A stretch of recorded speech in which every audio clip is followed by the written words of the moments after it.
ओम शांति। आज का प्रातः क्लास है 29/11/68।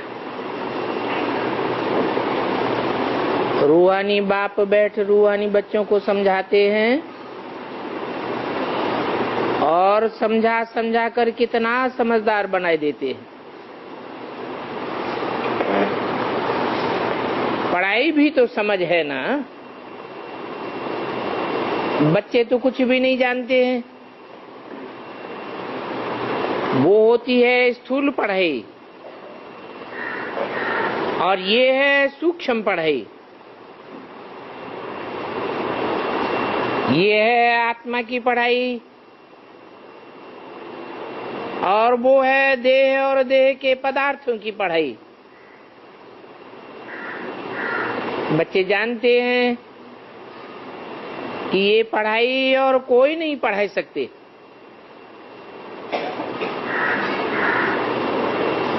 बाप ही पढ़ा सकते हैं।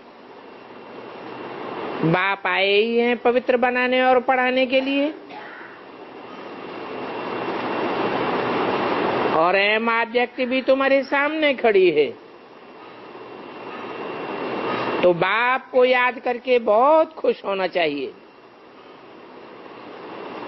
ये भी बच्चे जानते हैं। दिन प्रतिदिन हमको शांति में ही जाना है। ये अशांति की दुनिया है। शांति तो सबको पसंद है। जो बड़े आदमी होते हैं वो जास्ती नहीं बोलते हैं।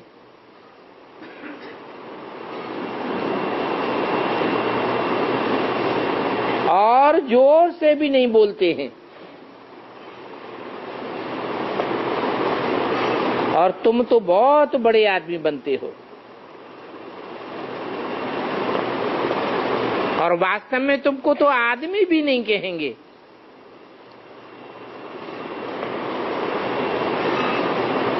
तुम तो देवता बनते हो। जो देवताएं होते हैं उनकी तो भाषा ही इशारे की होती है। उनका बोलना बहुत थोड़ा होता है। तुमको भी अभी देवता बनना है तो टाकी से बदल करके साइलेंस में जाना है। शांति में रहने वाले के लिए समझेंगे कि इनको अपने ऊपर अटेंशन है।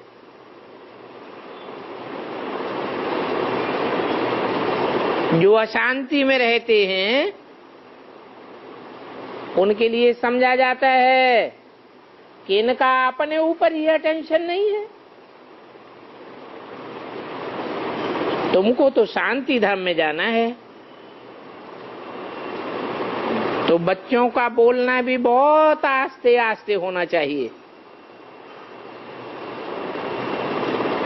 आहिस्ते बोलते बोलते आखिरी शांति धाम में चले जाएंगे। जितना तुम शांति में रहते हो उतना ही संसार में शांति फैलती है। तुम्हारी शांति के वाइब्रेशन सारे संसार में फैलते हैं। तो तुमको बहुत शांति में रहना चाहिए। आवाज से बात करना तो अच्छा ही नहीं लगता और क्रोध भी अच्छा नहीं है। ऐसे तो कोई भी बेकार नहीं रहना चाहिए। अपन को देखना है कि हम कोई से लड़ते झगड़ते तो नहीं हैं। बाप ने समझाया है हियर नो इविल बातें। ऐसी बातों से किनारा कर देना चाहिए। किनारा कर देंगे तो दोनों का मुख बंद हो जाएगा। हर बात में दैवी गुणों की धारणा करनी है। कोई आवाज करे, बोलो शांत हो जाओ, आवाज मत करो। सत्युग में कितनी शांति रहती है। मूल वतन में तो है ही शांति, वहां तो शरीर ही नहीं होता है, 5 तत्व ही नहीं होते हैं, तो फिर बोलेंगे कैसे? यहां तो इसी दुनिया में आत्मा आती है तो 5 तत्वों को धारण करना पड़ता है। ये 5 तत्व तो जड़ हैं, इन जड़ तत्वों के प्रभाव में नहीं आना है।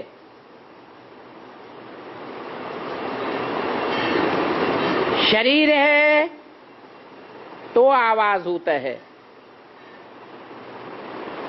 शरीर ही नहीं होगा तो बोलेंगे कैसे? तो शरीर से परे हो जाना चाहिए। परंतु ये बातें तकदीरवान की समझ में आवेंगी। जिनकी तकदीर फूटी हुई है वो तो इन बातों को समझेंगे ही नहीं। जो फूटी तकदीर वाले होते हैं वो इन बातों को न सुनते हैं न अमल करते हैं। जो अमल करते हैं, श्रीमत पर चलते हैं, उनकी ही ऊंची तकदीर बनती है। अभी बाप मत तो बहुत अच्छी देते हैं, समझाते हैं तुमको कहां जाना है, जाना है शांति धाम, तो शांत में रहना चाहिए। ताकि से मूवी में आ जाओ तो फिर तुम सब शांत साइलेंस में चले जाएंगे, फरिश्ता बन जाएंगे। जो भी मिले उनको यही पैगाम देते रहो। ये दुनिया तो जंगली जानवरों की दुनिया है, यूं ही चिल्लाते रहते हैं। जानवर कहें, बंदर कहें, तो जितना साइलेंस में रहेंगे उतना ही समझेंगे ये योग की धुन में रहते हैं। तो शांति का स्वभाव अच्छा है ना। जो शांति के स्वभाव वाले होते हैं वो कितने मीठे लगते हैं। और तुमको तो जाना ही है शांति धाम, जानते हो योग बल से हमको पवित्र बनना है। इस बात में माया भी बहुत अपोजिशन करती है, कितना वार करती है। माया बलवान से ही लड़ती है, तो माया बलवान है। ये माया कितना गुप्त दुश्मन है, बड़ा भारी दुश्मन है। बच्चों को फीलिंग आती है बरोबर हमारे ऊपर माया का वार होता है। ये 5 भूत है ना, और देह अभिमान का भूत तो सबसे कड़ा भूत है। जिनको देह अभिमान का भूत होता है वो कितना जोर से बोलते हैं, अहंकार से बोलते हैं। अभी मनुष्य तो बिल्कुल ही पत्थर बुद्धि है। तुमको भी अभी बाप समझाते हैं तो फीलिंग आती है, बरोबर हम पारस बुद्धि से पत्थर बुद्धि बन गए। अभी फिर बाप आए हैं हमको पारस बुद्धि बनाने के लिए। ये भी जानते हो ये कोई शास्त्रों की नॉलेज नहीं है, ऐसे भी नहीं ये कोई शास्त्र पढ़ा हुआ है। बल ये गीता पढ़ते थे, परंतु अभी तो जानते हैं कि शास्त्रों में तो कुछ भी नहीं है। वो भक्ति मार्ग के शास्त्र हैं, परंतु इन शास्त्रों का ड्रामा का चक्कर भी फेरना है। टाइम पास होता जाता है, कहानियां बनाते हैं, लॉन्ग लॉन्ग एगो क्या क्या हुआ। बाप बच्चों को मीठी मीठी कहानियां बैठ सुनाते हैं। थोड़ी सी बेहद की कहानी है, समझाते हैं 5,000 वर्ष पहले इन लक्ष्मी नारायण का राज्य था, परंतु ये बातें कब कोई सन्यासी आदि नहीं बतावेंगे, क्योंकि वो तो जानते ही नहीं हैं। ये नई दुनिया की कहानी है जो तुमको सुनाई जाती है, और ये शास्त्रों के विरुद्ध है। शास्त्रों में तो लिख दिया ठिक्कर भीतर में परमात्मा है। ऐसे ही जंगली जानवरों में सब बकते रहते, रात दिन का फर्क हो गया। ज्ञान और अज्ञान रात दिन का फर्क है ना। भक्ति अज्ञान को कहा जाता है, ज्ञान का सागर तो एक ही बाप है। उसने ही ज्ञान सुना करके पुरानी सृष्टि को पलटाया है। ये अंदर में बात चलनी चाहिए कि बाप नया ज्ञान सुना करके नई दुनिया बनाते हैं।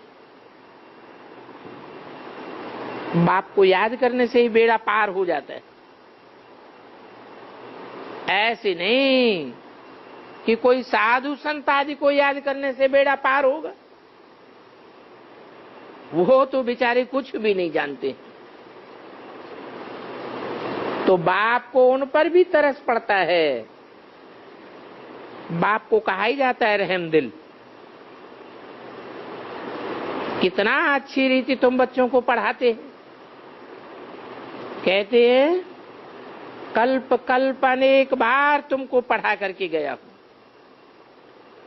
बाप जो है और जैसा है वैसा बिल्कुल थोड़े लोग जानते हैं, बिरला ही कोई जानता है। और बाप भी ये बतलाते हैं कि मैं इनका आधार लेता हूं, मैं आता हूं पत्थर बुद्धि को पारस बुद्धि बनाने के लिए। सभी पत्थर बुद्धि हैं।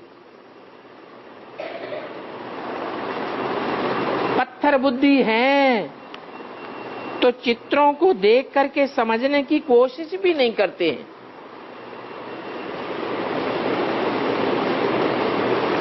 29/11/68 की वाणी का दूसरा पेज। ब्रह्मा को देख करके ही कितना नाराज हो जाते हैं। उनसे बोलना चाहिए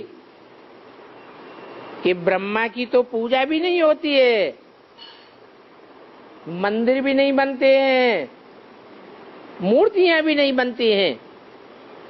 हम कोई ब्रह्मा को भगवान नहीं मानते। ब्रह्मा तो देवता भी नहीं है। देवताओं को दाढ़ी मूछ होती है क्या? बोलो, भगवान तो निराकार है।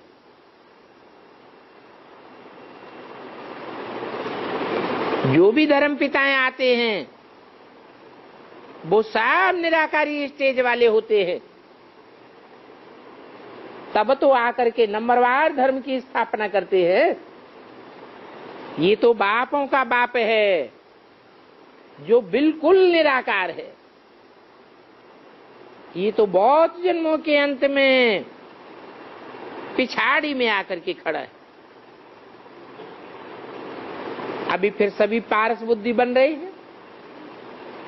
तुम बच्चों के सामने एम ऑब्जेक्ट खड़ी है, तो ये ज्ञान है ही बहुत शांति का। इसमें कोई वेद शास्त्र आदि पढ़ने का नहीं है, कोई संस्कृत के श्लोक गाने का नहीं है। और सतयुग में तो न भक्ति है न ज्ञान होता है, वहां तो सुख ही सुख है। कहेंगे ज्ञान की प्रारब्ध है, वहां न संगम युगी ज्ञान रहता है। तुमको वर्षा मिल जाता है, सुख शांति का वर्षा, तो ज्ञान का क्या करेंगे? वहां तो तुम फिर बहुत अच्छी रीत राज्य करते हो। तुम्हारे धर्म में बहुत ताकत रहती है,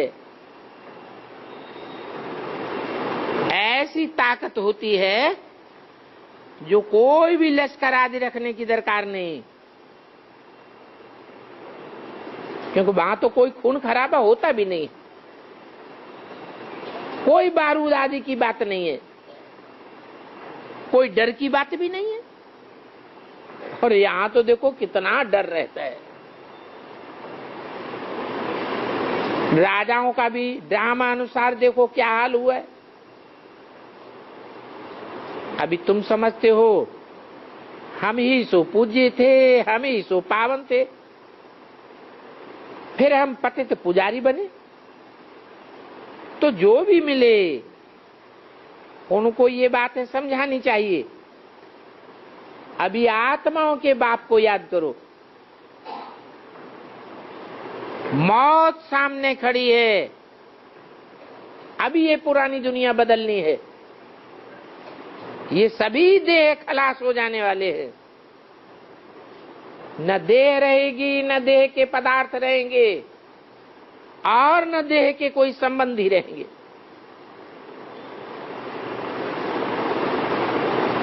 ऐसी बातें सुनाते रहेंगे तो कुछ न कुछ असर पड़ेगा।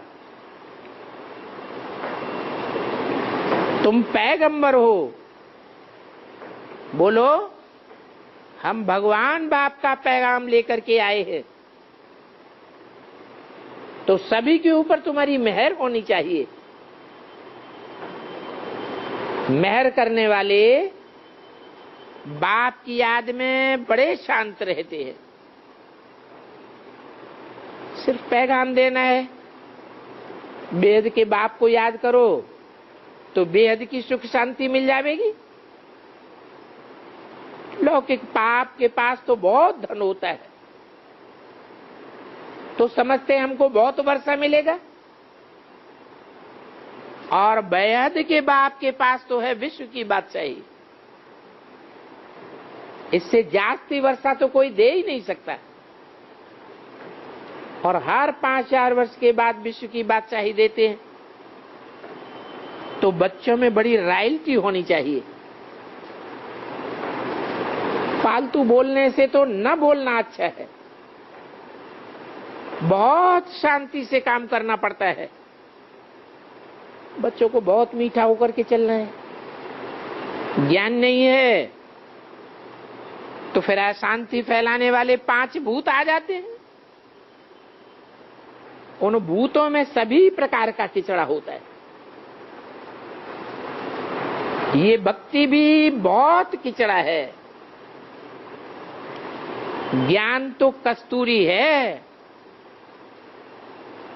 सतयुग में कितनी नेचुरल खुशबुएं रहती है। तो बच्चों को बहुत खुशी होनी चाहिए। अभी हम बाप के पास बैठे हैं,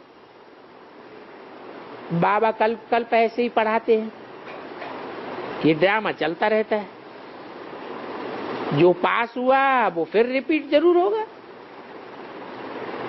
इस ड्रामा में कोई भी चेंज नहीं हो सकता। तो इस समय बाप को याद करो तो तुम्हारे पाप कट जावे। शुरू शुरू में बच्चों को साक्षात्कार आदि तो बहुत हुए, परंतु अभी बाप कहते हैं साक्षात्कारों से कोई फायदा नहीं, वो तो सिर्फ अहम ऑब्जेक्ट दिखाई गई है, परंतु दैवी गुण भी धारण करने हैं। ऐसा लक्ष्मी नारायण मिसल बनना है। बाप बच्चों को समझाते तो बहुत अच्छा है, परंतु पत्थर बुद्धि है तो कुछ भी बुद्धि में नहीं बैठता। बाप कहते हैं याद से ही पाप कटेंगे और तुम स्वर्ग में चले जावेंगे, तो वहां बहुत सुख शांति महसूस करेंगे। और ये बातें किसी को सुनावेंगे तो वो भी खुश होंगे। नौकर चाकर होते हैं उनको भी ये शिक्षा देनी चाहिए कि बेहद के बाप को याद करो तो तुम्हारा भी बेड़ा पार हो जाएगा, तुम पावन बन जावेंगे, तो जन्म जन्मांतर की दास्ता से छूट जावेंगे। तुम बच्चे जानते हो मैंने एक बार ऐसे पतित से पावन, पावन से पतित बने हैं।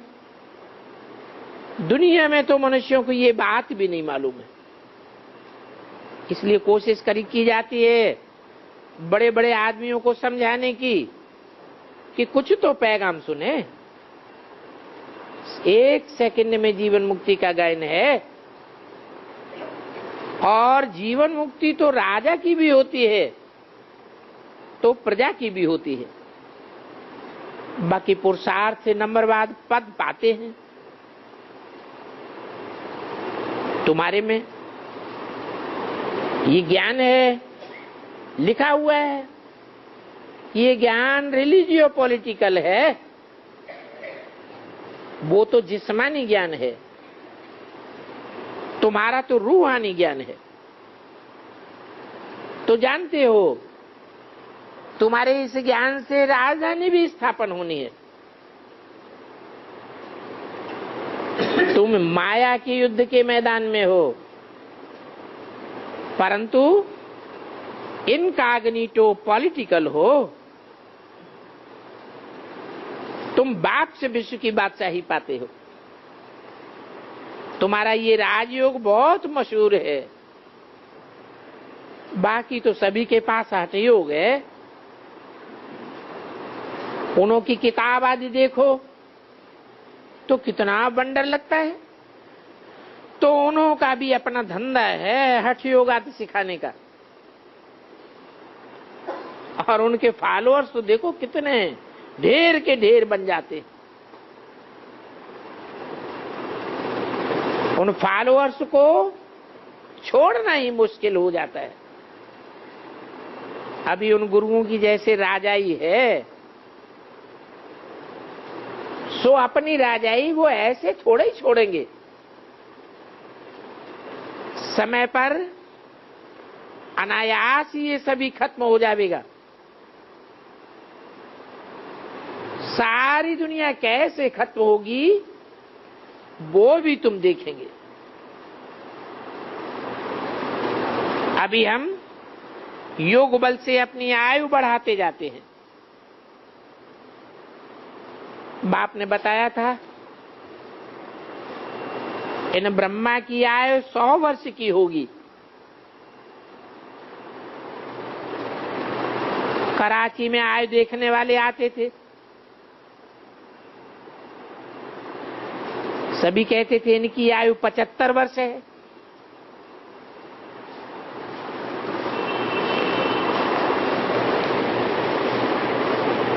अब ब्रह्मा की आयु तो शास्त्रों में 100 साल गाई हुई है।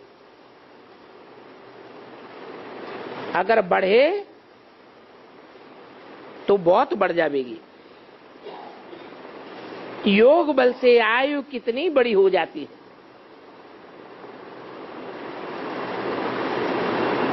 और वहां तो अकाले मृत्यु किसी की होती भी नहीं है। ये अकाले मौत तो यहां होती है, यहां अकाले मौत होती है तो सूक्ष्म शरीर से काम करना पड़ता है। बाकी ऐसे नहीं कि आयु भोगनी नहीं पड़ेगी। ये भी जानते हो गरीब और साहूकार के पद में फर्क तो बहुत होता है। गरीब अच्छी रीत से पुरुषार्थ करते हैं तो साहूकार बन जाते हैं। तो अभी तुमको बहुत पुरुषार्थ करना चाहिए, अपना कल्याण करना चाहिए और यज्ञ की बहुत रुचि से प्यार पूर्वक सर्विस करनी चाहिए। जो काम बहुत रुचि से किया जाता है तो उसका फल जल्दी मिलता है। तो बच्चों को सेवा के लायक बनना है। कहते भी हैं मिठरा गुरत गुराए, जो खुद ही डर्टी रहेंगे उनकी कोई सेवा क्या करेंगे? किसकी दिल होगी ऐसों की सेवा करने की? जो यज्ञ की बहुत सेवा करते हैं तो उनकी सेवा बहुत की जाती है।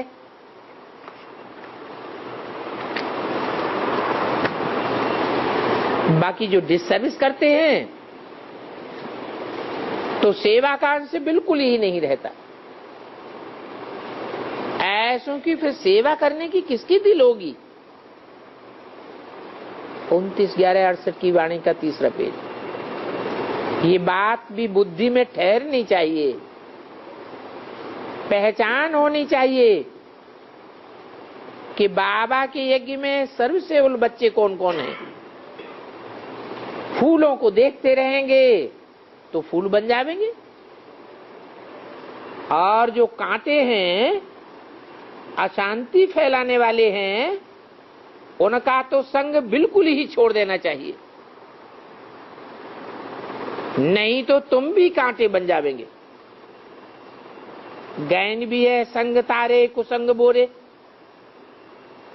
बाबा हमेशा कहते हैं फूल बनना है, फूलों का संग करो तो सदैव सुखदायी बने रहेंगे। सुख देंगे तो सुखी रहेंगे, दुख देंगे तो अंत समय में दुखी होकर के मरेंगे।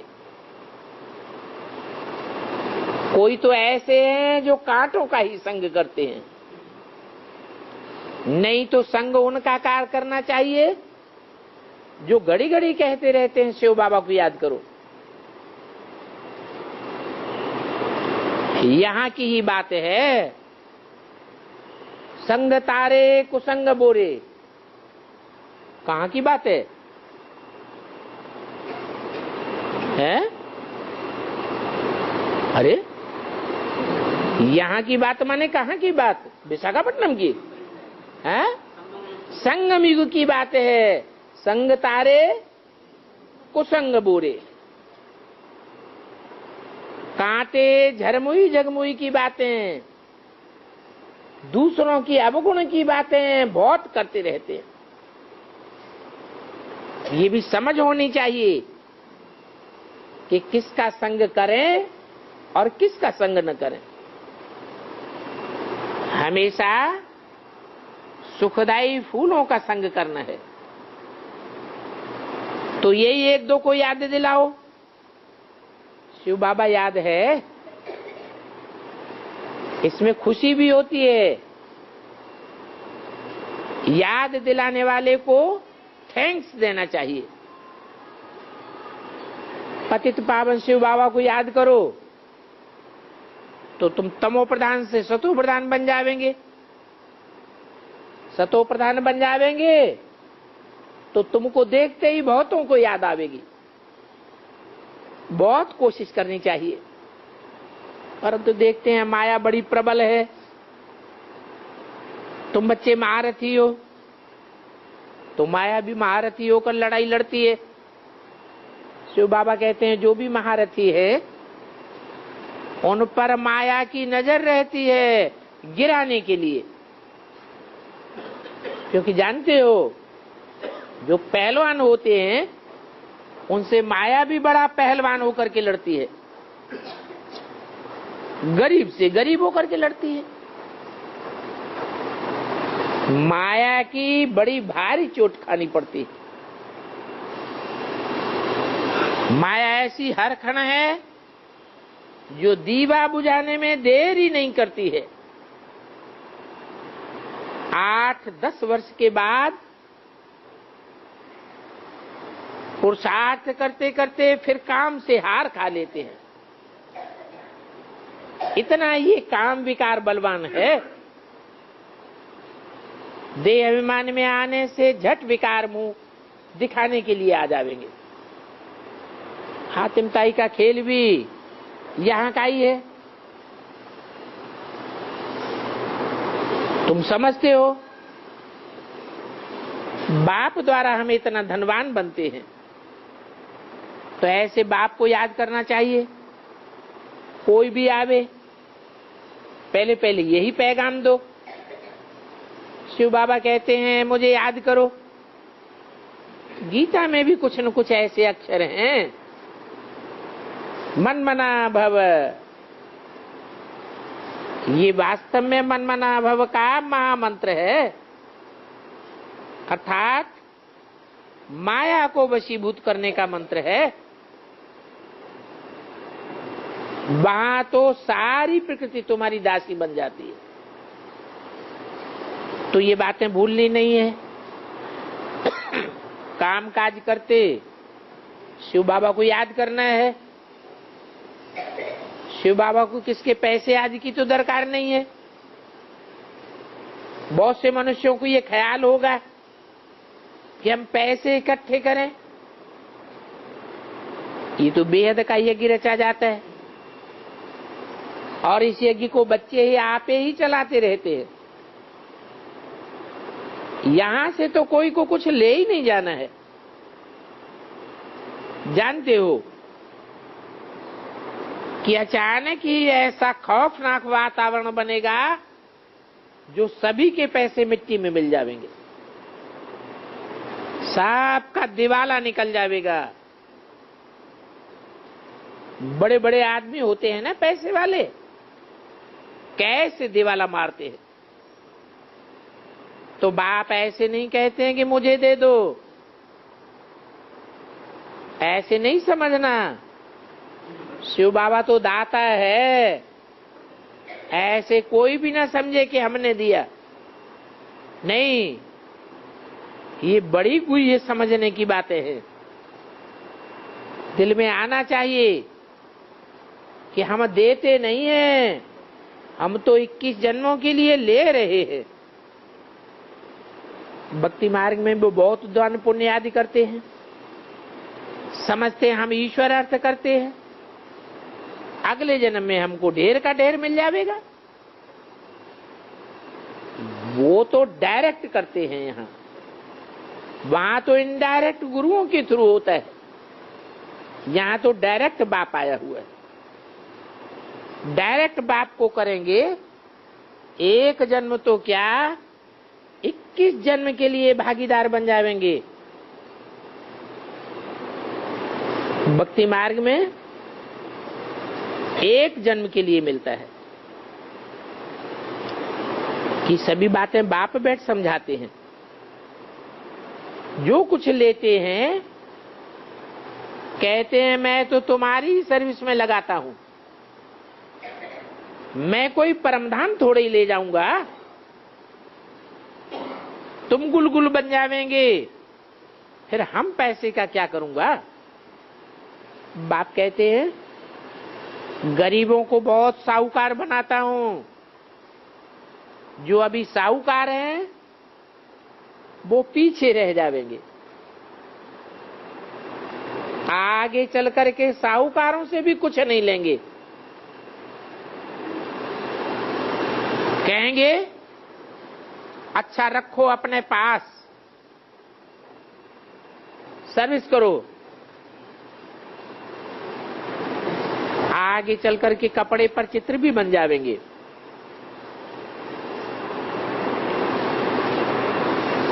जड़ कपड़े पर भी चित्र तैयार होते हैं, चैतन्य कपड़ों पर भी चित्र लक्ष्मी नारायण मिसल तैयार हो जाएंगे। परंतु अभी देरी है। बाहर वालों में से कोई अच्छा होगा, अगर जाग जाए तो उनका भारत में आवाज हो जावे।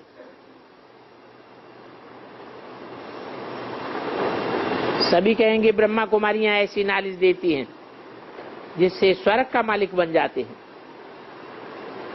देखो, ये लक्ष्मी नारायण भी तो स्वर्ग के मालिक है ना।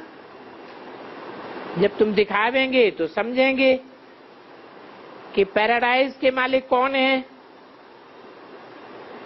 परंतु पिछाड़ी में पुरुषार्थ करने का टाइम नहीं मिलेगा।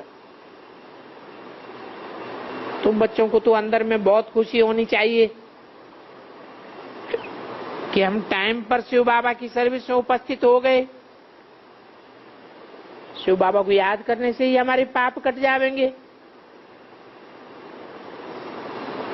शहंशाह की हुंडी की भी कितनी जिक्र होता है, बहुत गायन है। और हुंडी भरने वाला तो यहां बैठा है ना। ड्रामा में नूद है, कल्प कल्प तुम्हारी हुंडी भरी थी, जिससे हेवन स्थापन हुआ था, और अभी भी हेवन स्थापन हो रहा है। कोई ख्याल करने की बात नहीं है।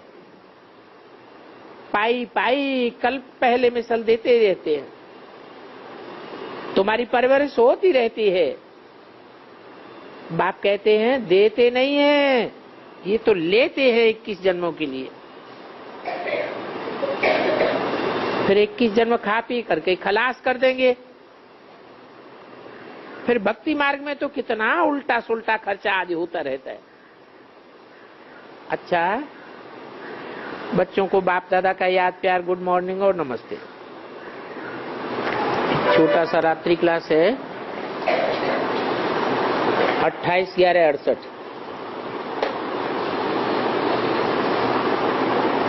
इन लक्ष्मी नारायण के चित्र को देख करके कितनी खुशी होती है। बच्चे जानते हैं कि हम भी ये बनने के लिए पढ़ते हैं। इस बात को हम दूसरों को समझा भी सकते हैं कि इन लक्ष्मी नारायण ने कैसे राज्य पाया, कैसे नर से नारायण, नारी से लक्ष्मी बने,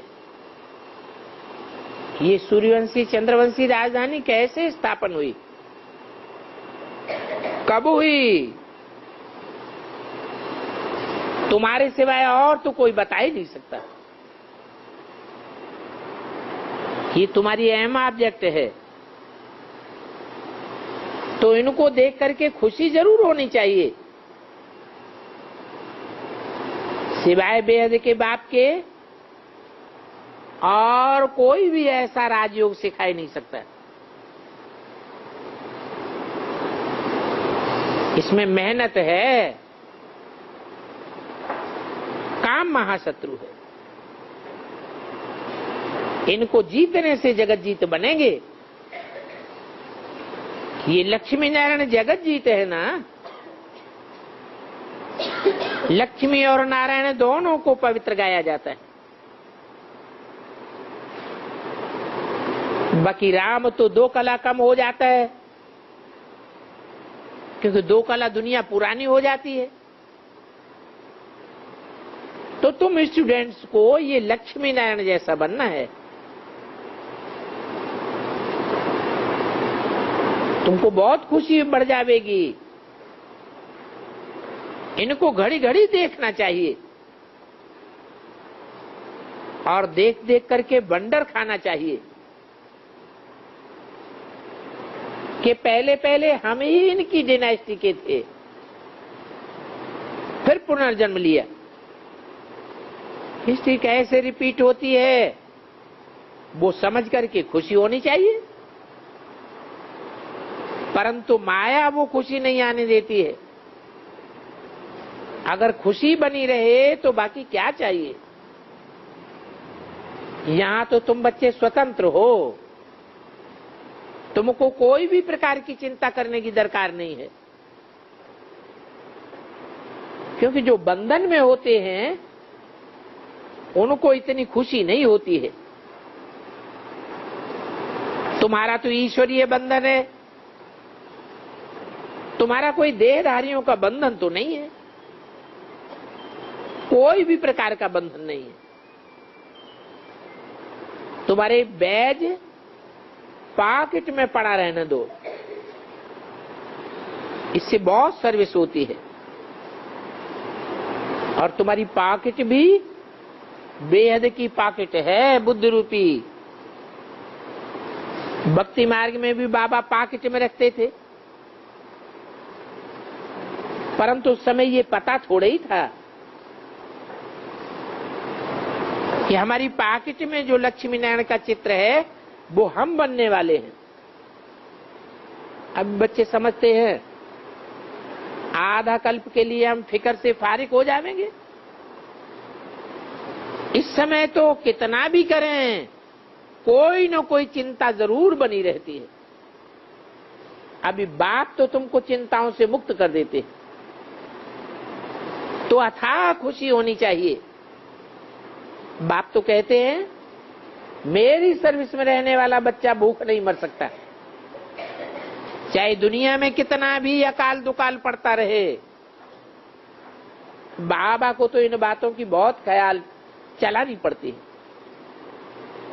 कोई सेंटर्स पर खिटपिट होती है, बच्चे आपस में लड़ते झगड़ते हैं, नाचाकी होती है, तो ख्याल चलता है बाबा का। फिर सोचते हैं ये तो ड्रामा में नूद है, थोड़ा हिचकना होता है, फिर ड्रामा पर सेट हो जाते हैं। बाप तो कहते हैं जरा भी मुझ नहीं होनी चाहिए, अगर थोड़ी भी मुझ होती है तो कहेंगे कर्मातीत अवस्था नहीं हुई है। कुछ कहा, कुछ सुना, दुख तो जरूर होता है ना। भले कोई पदमपति हो या कोई भी हो, इससे पुरानी दुनिया में दुख तो जरूर देखना पड़ता है। तो बाप घड़ी घड़ी नई दुनिया की याद दिलाते हैं। तुम सदैव नई दुनिया को याद करो, बाप को याद करो, अपने घर को याद करो। अभी तुम बच्चे दुखों से उस पार जाते हो। ये विषय वैतरणी नदी है ना, तो तुम उस पार जाते हो। ये भी अभी तुम संगम पर ही सुनते हो कि हम छी दुनिया से निकल करके नई दुनिया में जाते हैं, परंतु माया रावण इस बात को भी सहन नहीं कर सकती है। सहन नहीं कर पाती है तो कितने बिगन डालती है। बच्चों को अंदर में आना चाहिए कि अभी तो हम अमरपुरी में जाते हैं, वहां हमारे अकाले मौत नहीं होगी। हम स्वेच्छा से शरीर छोड़ेंगे, हमारी मौत हो नहीं सकती। जितना सर्विस करेंगे उतनी ऊंची स्टेज यहां ही बन जाएगी। तुम फील करेंगे हम उच्च पद पाने वाले हैं। बच्चे भी कोशिश करते हैं उच्च पद पाने की, कोशिश करके जितना हो सके खूब सर्विस करते करते उच्च पद पाने की रेस करनी चाहिए। सर्विस ही नहीं करेंगे तो ऊंच पद कैसे बनेगा? ऊंचा पद नहीं पावेंगे तो दास दासी बनते रहेंगे। समझेंगे कि कल्प कल्पांतर हमारा ऐसा ही पद रहेगा, तो ऊंच पद पाने का पुरुषार्थ करना चाहिए। तुमको पिछाड़ी में बहुत साक्षात्कार होंगे, ये भी बाबा ने कह दिया है कि तुमको साक्षात्कार होते रहेंगे, फिर पछताने से कुछ भी नहीं होगा, कुछ भी कर नहीं सकेंगे। अभी ऐसे मत समझो कि बहुत टाइम पड़ा है। देखते हो ना अचानक मौत कैसे आ जाता है। एक के बीमार होने से सारा परिवार कितना दुखी हो जाता है। ये है ही दुखदान। स्टूडेंट लाइफ में जबकि हमारे सामने अहम ऑब्जेक्ट है, शिव बाबा हमको पढ़ाए रहे हैं, तो बहुत खुशी होनी चाहिए। बाप खुद कहते हैं कि मुझे याद करो, काम जीत बनो और जगत जीत बनो।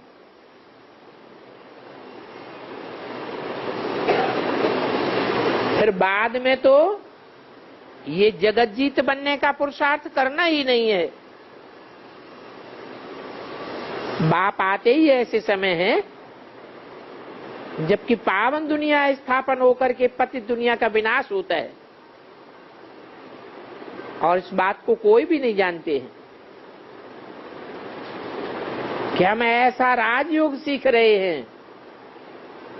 अभी तुम तो बहुत गुप्त हो। तो यही एक दो को स्मृति दिलानी है। बाप को याद करो। एक ही सदगुरु द्वारा सबको जीवन मुक्ति मिल जाती है। किसको थोड़ा भी यही समझाना है, बाप पतित पावन है, उनको याद करने से तुम सतो प्रधान बन जावेंगे अथवा तो स्वर्ग में चले जावेंगे। बहुत सहज बातें बताते हैं, समझाते हैं कि माला का नंबर 1 दाना कैसे बन सकते हैं। ये तो जानते हैं बनने तो नंबर वार ही है। तो जब ऐसे दैवी गुणवान बनेंगे तो तुम बहुत अच्छा स्कॉलरशिप पा सकेंगे। और स्कॉलरशिप कोई कम बात नहीं है।